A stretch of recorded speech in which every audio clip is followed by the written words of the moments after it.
D'abord, le père Coudrin est un homme de son temps.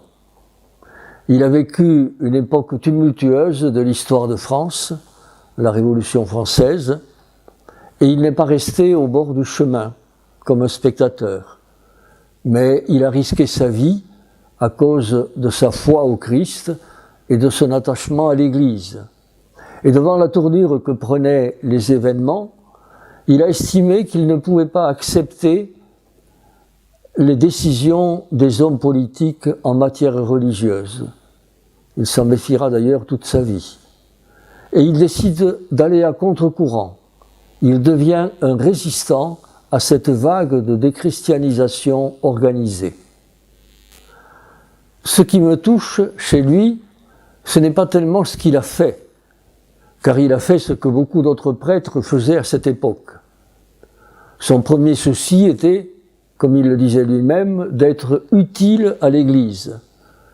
Et il a servi l'Église en enseignant, en formant des séminaristes, en prêchant, en administrant des diocèses comme vicaire général.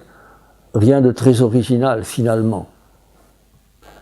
Mais si on creuse un peu, par exemple quand on lit ce qu'il écrit en 1804 à Sœur Gabrielle de la Barre, on découvre une source. « Je ne vis que pour cimenter, écrit-il, s'il le fallait à un grand prix, l'œuvre du cœur de cet admirable maître, qui me comble de ses faveurs. Si je suis ingrat, il m'aime, et je sens dans mon cœur qu'il m'aimera toujours, oui toujours. » Eh bien voilà la source de son dynamisme, la foi en l'amour miséricordieux du Seigneur, pour lequel il est prêt à sacrifier sa vie s'il le faut. Rappelons-nous, par exemple, en sortant de son grenier de la Motte du Sceau, ne disait-il pas « Je me suis fait prêtre dans l'intention de souffrir tout et de me sacrifier pour le bon Dieu et de mourir s'il le fallait pour son service. » Eh bien voilà le fil rouge de sa vie.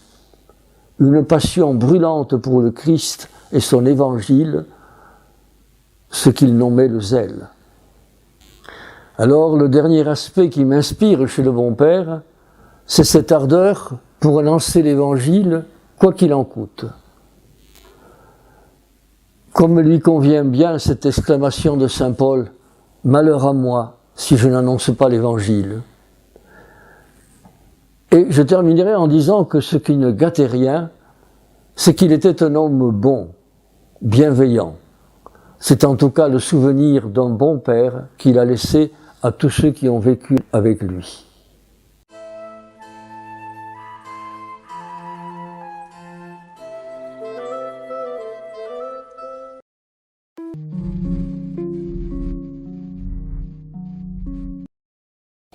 Para mí lo más conmovedor es la capacidad del buen padre de responder a Dios.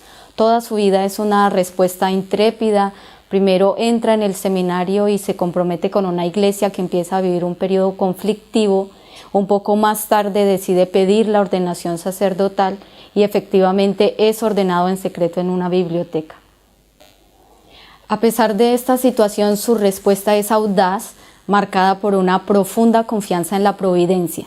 Luego viene este periodo en la Motte du Sceau, y que para nosotros es el despliegue definitivo de su vocación, de su sí a Dios.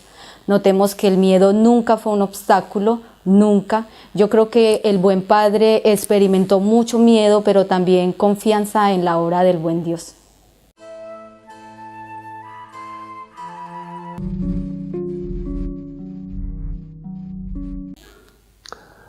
Je dirais d'abord que ce projet n'était pas le leur. À propos de sa fondation, le bon père préférait parler de l'œuvre de Dieu.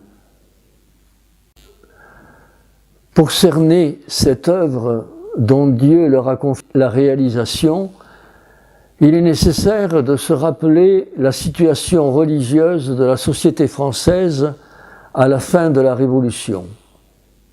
On a cherché pendant 10 ans à éliminer Dieu de la société.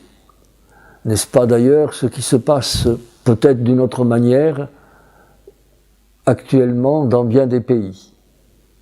Henriette, Pierre et leurs premiers compagnons vont réagir en s'efforçant de réintroduire Dieu dans la société, de le rendre visible et agissant dans cette nouvelle société née de la Révolution. Et ils vont le faire en suivant Jésus et en retraçant, selon leur expression, les 4 âges, par l'éducation, l'adoration, les missions, l'offrande de leur vie jusqu'au sacrifice.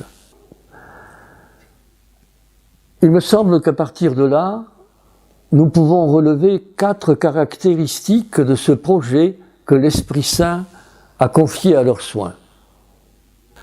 Première caractéristique, ce projet est une réponse d'amour, une réponse à la manière de la Vierge Marie, à l'amour du Père révélé dans le cœur du Christ, le Fils bien-aimé. Deuxième caractéristique, c'est qu'il sollicite non pas l'expertise d'une élite, mais la générosité de ce que j'appellerais un échantillon du peuple de Dieu. Des hommes, des femmes, des jeunes, des vieux, des prêtres, des religieux, des laïcs, des frères et des sœurs qui constituent dans leur belle diversité une famille. Et la troisième caractéristique, c'est que cet échantillon d'Église, s'il veut faire signe, doit développer en chacun de ses membres une dimension missionnaire, le vœu le plus essentiel dont parlait le bon Père, une dimension contemplative, l'adoration, et enfin une dimension communautaire, l'esprit de famille.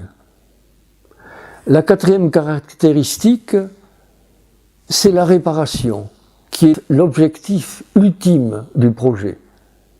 Non pas une restauration à l'identique ou en mieux de ce qui était avant, mais un souffle d'amour créateur qui traverse et renouvelle nos relations avec Dieu, avec les personnes et avec la création.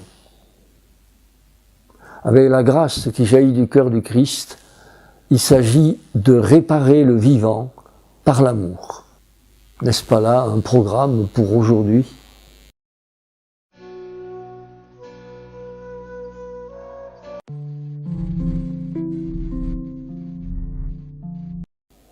Decía hace un momento que su proyecto es responder a Dios. En mi opinión, el proyecto del Buen Padre se inspiró, se concretó durante el tiempo que pasó en la Motuzzo. En este contexto tiene esta visión en la que toma conciencia de la misión de crear una comunidad de misioneros formada por hombres y mujeres. En este punto podemos reconocer 2 elementos del proyecto que el Buen Padre va a llamar la obra de Dios, y son la unidad y el carácter misionero. La pregunta es, ¿qué nos dice esto hoy?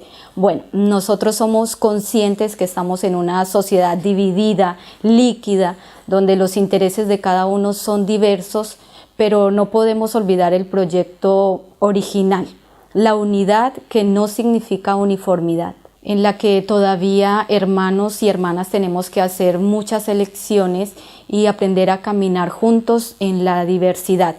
Y por otro lado está el carácter misionero, que nos enriquece y nos hace parte del pueblo de Dios.